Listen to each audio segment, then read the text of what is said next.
감사합니다. 우리 제목 믿음으로 믿음에 이르게, 우리 로마서 이제 16장 17절에 이르렀습니다. 자, 이 로마서의 인사가 이제 끝나고 이제 그 복음의 핵심을 이야기하는 본문이 바로 오늘 본문이거든요.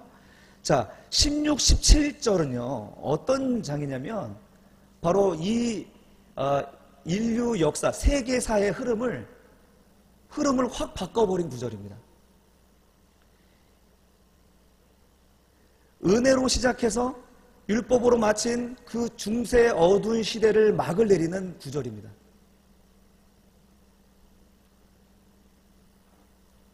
루터가 항복된 말씀입니다.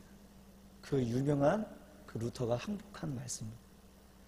여러분, 이 구절을 읽을 때는요 우리가 톤을 한 도에서 한 파나 라까지 이렇게 올려서 읽어야 돼요. 사도 바울은 이 구절을 그렇게 아마 외치는 심정으로 써내려갔을 것입니다. 우리가 그런 마음으로 한번 16, 17절을 다시 한번 한 톤을 올려서 같이 읽겠습니다. 시작.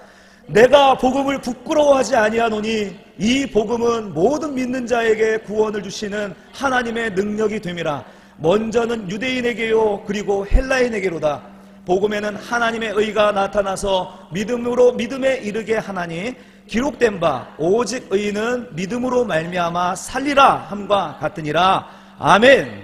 예, 할렐루야. 예, 이 로마서가 그에게 얼마나 큰 영향을 주었는지, 이 자기가 소심한 사람이었음에도 불구하고 종교 개혁의 선두가 되어서 달리게 되었습니다. 루터는요 대학 교수이자 수도사입니다. 천주교 신부입니다. 근데 그가 그렇게 열심히 신앙생활하고 경건생활을 하는데도 해결되지 않는 게 있어요. 도대체 이 죄의 문제는 어떻게 해결할 수가 없는 거예요. 그래서 비아 돌로로사라고 불리는 수도원 안에 있는 그 십자가의 길을 만들어 놨는데, 예수님이 십자가를 지고 가는 길을 내가 어떻게 발로 밟고 지나가느냐. 그래서 무릎으로 기어 올라가던 사람, 무릎으로 기어 올라가면서 기도하던 사람입니다. 그래도 이 죄의 문제가 해결이 안 되는 거예요. 자유가 없는 거예요. 그래서 그 수도승들은 자기 죄를 없애하기 위하여서 채찍질하고 칼로 자해하는 거예요. 마치 이슬람 사람들이 자해 축제를 하는 것처럼 그렇게 자기 자신을, 이 몹쓸 죄인, 이 죄를 짓는 이 몸뚱아리를 자꾸 때리면서 회개를 하는 거죠. 그냥 기도해도 되는데 말로만 안 하는 거예요. 자기 몸을 때리면서, 자해하면서. 그런데도 이 죄의 문제가 해결이 안 되는 거예요. 여러분, 고해성사라고 잘 아시죠? 우리가 죄를 이 벽 뒤에 있는 신부에게 고백을 하면 하나님 앞에 고백하는 걸로 여기고 신부가 죄 사함을 선언합니다. 이게 고해성사인데 신부들도, 수도승들도 고해성사를 해요. 이 수도원 안에서 고해성사를 하는데 이 루터는 날마다 와가지고 고해성사를 하는 거예요. 아니, 그렇게 무릎으로 기어 올라가고 기도하고 자기 몸을 학대하면서 기도하는 사람이 무슨 죄가 이렇게 있다고 날마다 가서 고해성사를 합니까? 근데 고해성사를 하는데 너무 자세하게 자기 생각에 있는 죄, 마음에 품고 있던 죄를 다 고백하는 거예요. 좋잖아요. 그런데 너무 자주 가고 너무 자세하게 하니까 수도원에 있는 사람들이 너 오지 마, 너 안 와도 돼 할 정도로 죄에 대해서 예민한 사람이었어요. 그런데 하루는 그가 이제 대학 교수니까 성경을 가르치려고 오늘 본문을 가르치는데 이 천지 개벽하는 일이 발생한 거예요. 내가 맨날 보고 들었고 읽었던 연구했던 이 말씀이 왜 이제 눈이 띄어지지? 그게 뭡니까? 오직 의인은 무엇이요? 믿음으로 말미암아 살리라 하는 말씀이 들려지는 거예요. 그 말씀을 보면서 내가 왜 구원을 주시는 하나님의 능력이 아닌 왜 사람의 노력을 했을까 하는 거죠. 오직 믿음으로만 의가 주어지는구나. 그리고 거기서 자유함을 누리게 되었습니다. 여러분, 루터의 노력의 전제는 뭐였습니까? 루터가 그렇게 노력한 전제가 뭐였죠? 사람이 할 수 있다는 거잖아요. 사람이 경건생활하면 내가 구원받을 수 있다는 거잖아요. 내가 신앙생활 열심히 하면 내가 의를 얻을 수 있다는 것이 전제에 깔려 있던 거잖아요. 그런데 그게 아니란 것이죠. 여러분, 우리 신앙에 있어서 가장 강력한 적이 뭔지 아십니까? 신앙에 있어서 가장 강력한 적은 인본주의입니다. 인본주의. 휴머니티. 인간됨이 가장 고상하고 그리고 숭고한 가치로 여겨지지만 사실 그렇지 않다는 거 여러분 뉴스를 보면 알잖아요. 얼마 전에 과천에서 토막살인 사건이 났죠. 그냥 죽인 것도 아니고 토막해서 여기저기 찾지 못하게 이렇게 했다는 그 사건을 보면서 얼굴도 공개됐더라고요. 그리고 이제 포승되어서 압송될 때 사람들이 소리 지르더라고요. 어떻게 인간으로서 그럴 수 있냐, 이 짐승만도 못한 사람아, 이렇게 욕을 하는 거죠. 여러분, 사람이기 때문에 그러는 거예요. 어떤 목사님 그러더라고요. 듣는 짐승 기분 나쁠 거라고. 짐승만도 못한 사람이기 때문에 그렇게 죽이는 거예요. 사람이기 때문에 욕심의 노예가 되어서 자기 성도 바꾸는 거예요. 남성을 여성성으로 바꾸고 여성을 남성성으로 바꾸는 거예요. 사람이기 때문에 자식을 버리는 거예요. 짐승이 자식을 버립니까? 사람이기 때문에 자기 욕심에 이끌려 내가 살고 싶지 않으면 살지 않겠다고 자살하는 거예요. 그게 사람인 것입니다. 여러분, 그 인간주의는요, 사람들이 이렇게 기만하고 속여요. 넌 괜찮은 사람이고 가능성 있고 할 수 있어. 얼마든지 선한 존재가 될 수 있어 라고 얘기를 합니다. 그러나 성경은 전혀 그렇게 여지를 주지 않습니다. 성경에서의 사람은 전혀 가능성이 없는 존재라고 선언합니다. 득도하여 더 나은 인간이 될 수 없다라고 선언하고 있는 것이 성경입니다. 여러분, 루터는 더 나은 신자가 되고자, 더 나은 사람이 되고자 자기 자신을 치고 죽어라 기어 올라가고 몸을 치고 그리고 고해성사를 했지만 그 의의를 얻을 수가 없었습니다. 그가 얻지 못한 그 길을 여러분이 가서서 얻겠다고요? 여러분, 그런 가능성은 우리 가운데 전혀 없다는 사실을 전제하셔야 됩니다. 이런 가능성을 가지고 우리가 신앙생활을 한다면 이것이야말로 죄라는 것입니다. 죄가 무엇이죠? 죄가 원어로 뭐죠? 하마르티아라고 하죠. 하마르티아는 관역을 벗어나다는 거예요. 요즘 아시아게임 많이 금메달 따고 있는데 이 관역을 벗어나는 게 죄예요. 죄. 이 관역이 뭡니까 그러면? 이 관역은 바로 여호와 하나님이라는 거예요. 우리의 모든 생각과 관념이 여호와 하나님으로부터 벗어나는 것이 죄라는 것입니다. 우리 법을 어기고 윤리를 도덕에서 떠나는 것이 죄가 아니라 하나님의 관역이라는 것에서 벗어나서 자기 자신에게 몰두하는 것이 죄라는 것입니다. 자기 의를 보태려는 행위, 거룩한 일에서 신앙생활에서도 있을 수 있죠. 우리가 신앙생활을 하면서도 자기의 의를 보태려고 한다면, 그래서 내가 유익을 얻고자 한다면 그 주어는 하나님이 아니라 사람이고 나 자신이라는 것이죠. 이게 죄인 것입니다. 그러므로 오직 의는 자기 의와 자기 행위와 선으로 되어지는 것이 아니다라는 것을 여러분 우리가 기억하셔야 돼요. 오직 예수 그리스도께서 이루신 의로만 가능한 거예요. 여러분, 우리가 죄를 지면 우리 하나님이 눈 감아 주시는 게 의입니까? 아니에요. 우리가 죄를 지으면 이 죄는 해결이 돼야 돼요. 반드시 갚아야 되는 거예요. 그런데 사람이 사람의 죄를 갚을 수가 있습니까? 죄인이 죄인의 죄를 갚을 수 있습니까? 살인자가 살인자의 대신해서 죽어줄 수 있습니까? 우리는 모두 다 살인자이고 죄인인데 우리가 어찌 사람을 대신해서 죽어줄 수 있으며 어찌 그의 죄를 짊어질 수 있냐 이 말이에요. 하나님의 의는 눈 감아주는 게 아니에요. 반드시 그 의를 위하여서 처벌해야 되고 심판해야 되는 것입니다. 그런데 우리가 안에서 한 일이 아니라는 것입니다. 그것이 어디서 이루어졌죠? 바로 십자가에서 다 지불이 된 것입니다. 십자가, 예수 그리스도께서 이루시고 완전하게 완성하신 그 의로만 우리가 의를 얻을 수 있다는 것입니다. 그것을 믿는 것이 의다라고 얘기합니다. 그런데요, 여러분, 그 믿음조차도 우리 게 아니라는 거예요. 우리 에베소서 우리 2장 8절 9절 한번 같이 읽어봅시다. 시작. 너희는 그 은혜에 의하여 이것은 너희에게서 난 것이 아니요 하나님의 선물이라 행위에서 난 것이 아니니 이는 누구든지 자랑하지 못하게 함이라. 아멘. 예. 믿음은 하나님의 선물이에요. 선물은 우리가 어떤 행위가 있어서 어떤 전제 조건이 있어서가 아니라 거저 주는 거예요. 하나님의 선물은 거저 받을 때의 가치가 있는 거예요. 만약에 이것을 갚으려고 하면 이 선물의 가치는 훼손되는 거예요. 여러분, 내 구원의 근거가 여러분 무엇입니까? 여러분의 구원의 근거는 뭐예요? 영접기도 했으니까? 나의 영접 기도가 내가 영접했기 때문에 구원입니까? 성경은 아니라는 거예요.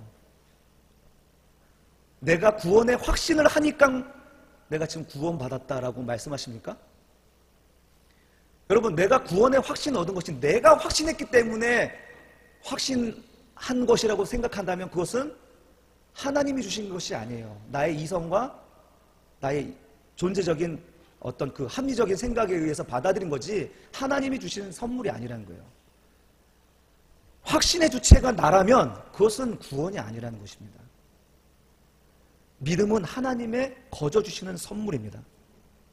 그냥 믿어지는 거예요. 이것을 많이 알고 공부하고 행한다고 해서 얻어지는 게 아니라는 거예요. 진짜 이것은 선물이에요. 여러분, 자유주의 신학자들이요, 얼마나 성경에 대해서 능통한지 몰라요. 그런데 그 신학이, 자유주의 신학자들은 성경을 달달달 외우고 있고 앞뒤 구약과 신약을 연결할 수 있는 능력이 있어도 예수가 주라는 것을 믿지 못해요. 여러분, 우리가 이 하나님을, 예수님을 우리의 주로 고백하고 믿는다는 것은 우리 안에서, 우리 이성에서 일어난 일이 아니라는 것입니다. 하나님이 은혜로 주신 선물이라는 사실을 여러분 기억하시기 바랍니다. 그래서 오늘 8절의 말씀에 비추어서 믿음의 반대가 뭔지 아십니까? 믿음의 반대는 여러분 불신이라고 생각하고 있죠? 불신이죠. 그런데 그 불신이 어떻게 나타나냐? 내 행위로 나타내려고 하는 것이 믿음의 반대라는 거예요. 로마서 3장 27, 28장 8절 우리 함께 힘차게 읽어봅시다. 시작. 그런즉 자랑할 때가 어디 있느냐? 있을 수가 없느니라. 무슨 법으로냐? 행위로냐? 아니라 오직 믿음의 법으로니라. 그러므로 사람이 의롭다 하심을 얻는 것은 율법의 행위에 있지 않고 믿음으로 되는 줄 우리가 인정하노라. 아멘. 여러분, 하나님께서 우리가 모르는 때에 그 믿음을 주셔서 그 믿음이 우리로 하여금 더 완전한 믿음으로 가게 하는 거예요. 그래서 오늘 본문에서 말하는 믿음에서 믿음에 이르게 한다는 말이 그 말이에요. 그 믿음을 주신 그분이 그 믿음을 완성해 가신다는 거예요. 아멘. 하나님이 시작하시고 하나님이 만드시는 것입니다.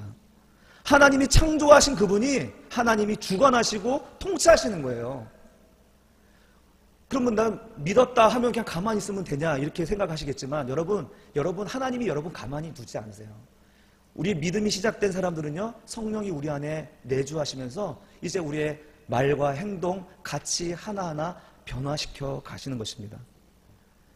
사랑하는 성도 여러분, 알파와 오메가 되신 하나님, A부터 시작해서 Z가 되신 하나님, 예? 그분이 우리의 믿음을 시작하시고 그 믿음을 완성하게 하실 줄로 믿습니다. 그러면 방금 말씀드렸지만 잠시 하나님의 이 복음은요, 각 사람에게 어떤 식으로 나타나느냐 하는 것입니다. 17절 한번 보시겠습니다. 오늘 본문 17절 같이 읽을게요. 시작. 복음에는 하나님의 의가 나타나서 믿음으로 믿음에 이르게 하나니 기록된 바 오직 의인은 믿음으로 말미암아 살리라 한 바 같으니라. 아멘. 자, 우리 성도들을 하여금 믿음으로 믿음에 이르게 하신다고 해요. 근데 그것이 시작이 어떻게 됩니까? 하나님의 의가 나타났다는 거예요. 우리의 의와 선행으로 믿음으로 믿음에 이르게 되는 게 아니라 하나님의 의가 나타나서 그 하나님의 의로 말미암아 우리가 믿음에서 믿음으로 가게 된다는 거예요. 이 하나님의 의가 뭐냐면, 이 의는 우리가 법적인 의가 아니에요. 윤리적이고 도덕적인 의가 아니라 히브리인들의 문화 속에서 이 의는 뭐냐면 관계적인 의예요. 관계적인 의. 결혼하셨잖아요? 내가 프로포즈 했을 때 한 번에 오케이 한 적 없으시죠? 예. 내가 그를 사랑할 마음의 뜻이 있어요. 그런데 그 상대방이 오케이 하지 않으면 이 관계는 의가 되지 않는 거예요. 의가. 이해되시나요? 그런데 내가 끊임없이 그의 프로포즈하고 대쉬하고 해서 나중에 예, 받아들인다 했을 때 이제 그때 관계적인 의가 형성되고 완성되는 것입니다. 그런 걸 얘기하는 거예요. 지금 하나님의 의가 나타났다라는 이 말을 이렇게 선언하고 3장 19절에서 로마서 3장 19절에서 이제 그 하나님의 의가 무엇인지를 쭉 얘기하고 그 예로 사장에서 누가 나오냐면 아브라함이 나옵니다. 아브라함이 나오는데 그 아브라함을 이야기를 통하여서 하나님의 의가 무엇인지를 설명을 해요. 자, 하나님의 의를 설명하는데 그게 무엇인지 한번 보십시다. 아브라함의 의롭게 되는 과정을 보시면요, 그 관계적인 의의가 무엇인지 잘 나타납니다. 자, 하나님이 아브라함을 처음 찾아오실 때 나이가 몇 살이죠? 75세. 집사님. 예. 75세 때 하나님이 아브라함을 만나주셨어요. 자, 아브라함이 주님, 하나님, 당신 살아계시면 나 만나주세요. 이렇게 부르짖으셔서 만났습니까? 아니면 일방적으로 찾아가서 만나주셨습니까? 일방적으로 찾아가신 거잖아요. 하나님이 그를 만나주신 것은 그가 의로워서가 아니라 우상 숭배의 문화 속에서 우상을 만들어서 파는 가족의 우상 숭배자의 모습으로 있을 때 그를 찾아가서 일방적으로 만나주신 거예요. 이게 바로 하나님의 의의가 그에게 나타난 것입니다. 근데 그 하나님의 의의가 아브라함 안에서 이루어졌습니까? 안 이루어진 거예요. 하나님은 일방적으로 그를 찾아가서 이제 네가 너로 하여금 열방의 아버지가 되게 할 거야 라는 큰 비전을 주셔가지고 이제 떠나잖아요. 떠나서 가는데 길이 막히고 저 강 건너가면 완전히 미지의 세계니까 가긴 두렵고 좀 의심이 생기고 신앙이 떨어질 때쯤에 또 주님이 찾아오셔서 또 약속해 주시고 그리고 창세기 15장에 나타나셔서 또 이러잖아요. 우리 한번 창세기 15장 보실래요? 눈으로 따라와 주세요. 아브라함이 이르되 주 여호와여 무엇을 내게 주시려 하나이까 나는 자식이 없사오니 나의 상속자는 이 다메섹 사람 엘리에셀이니이다. 자식이 없으니까 자꾸 믿음이 떨어지는 거예요. 또 반복해서 얘기합니다. 아브라함이 또 이르되 주께서 내게 씨를 주지 아니하셨으니 내 집에서 길린 자가 내 상속자가 될 것이니이다. 이렇게 이제 믿음 없는 소리를 하니까 하나님께서 대답하십니다. 여호와의 말씀이 그에게 임하여 이르시되 그 사람이 내 상속자가 아니라 내 몸에서 날 자가 내 상속자가 되리라 하시고 그를 이끌고 밖으로 나아가 이르시되 하늘을 우러러 무뼈를 셀 수 있나 보라. 또 그에게 이르시되 내 자손이 이와 같으리라. 아브라함이 여호와를 믿으니 여호와께서 그 일을 그의 의로 여기시고 라고 합니다. 하나님이 그에게 비전을 주셨는데 신앙이 떨어질 때쯤 나타나갖고 또 비전을 주시고 하늘을 바라보면서 별을 보여주시면서 너의 자손이 이와 같이 될 거야. 근데 하나님 난 자식이 없는데요.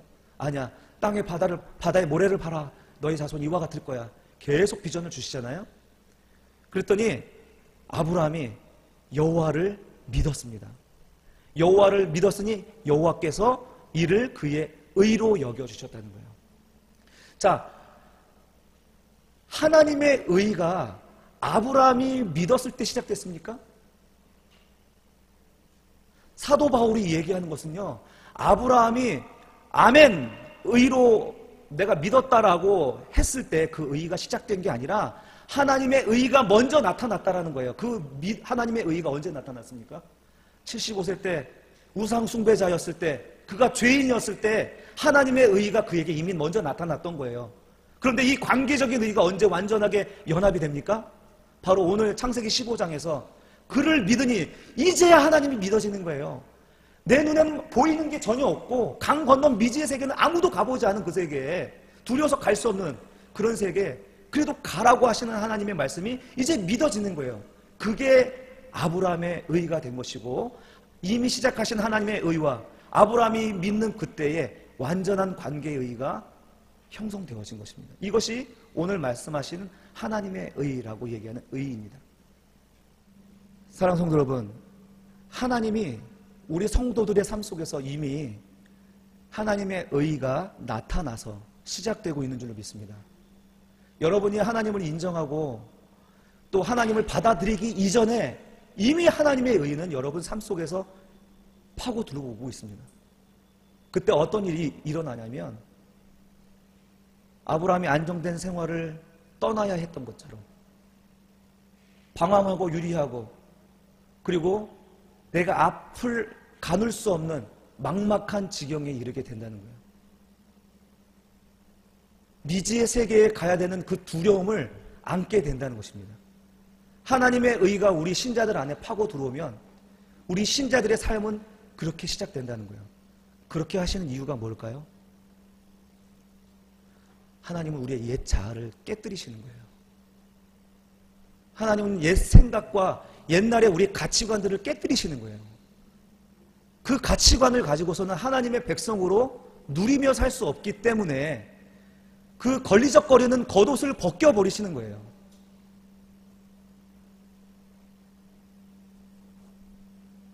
여러분, 아브라함이 믿어서 의가 시작된 게 아닙니다. 이미 하나님은 그 아브라함이 믿기 이전에 하나님의 의가 시작되었고 나타난 줄로 믿습니다. 여러분의 삶 속에서도 하나님의 의가 이미 파고들어서 역사하고 있습니다. 이렇게 저렇게 역사하고 있어요. 그리고 그 역사는 여러분의 생각과 사고를 자꾸 바꿔버릴 겁니다. 여러분이 저항하면 저항할수록 더 강하게 바꾸실 겁니다. 어떤 식으로요?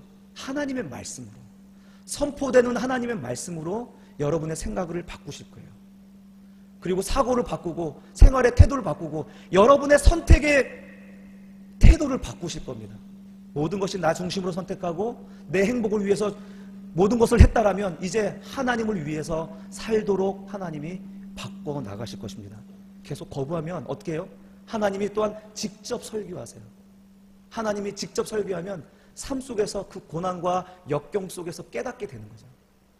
하나님이 주신 하나님의 말씀 속에서 우리가 빨리 우리 자세를, 하나님의 뜻을 발견할 수 있기를 간절히 축원합니다. 이 급진적인 변화를 인정하고 수용할 때 하나님이 우리를 인정해 주시는 거예요. 그러므로 오직 의인은 믿음으로 사는 자들임을 믿으시기를 축원합니다. 자, 사도 바울이 오늘 이 본문의 말씀을 인용한 말씀이죠. 구약의 말씀을 인용한 거예요. 하박국 선지자 2장 4절의 말씀인데요. 한번 볼까요? 보라, 그의 마음이 교만하여 하며 그의 속에서 정직하지 못하나 의인은 그의 믿음으로 말미암아 살리라. 자, 이 말씀이 어디서 어떤 배경이냐면 바벨론이 그 음란하고 진짜 포악스럽고 그 야만인들이 어떻게 의인을 하나님 심판할 수가 있습니까? 저들이 어떻게 의인을 해할 수가 있습니까? 거기에 대해서 질문을 하는 거예요.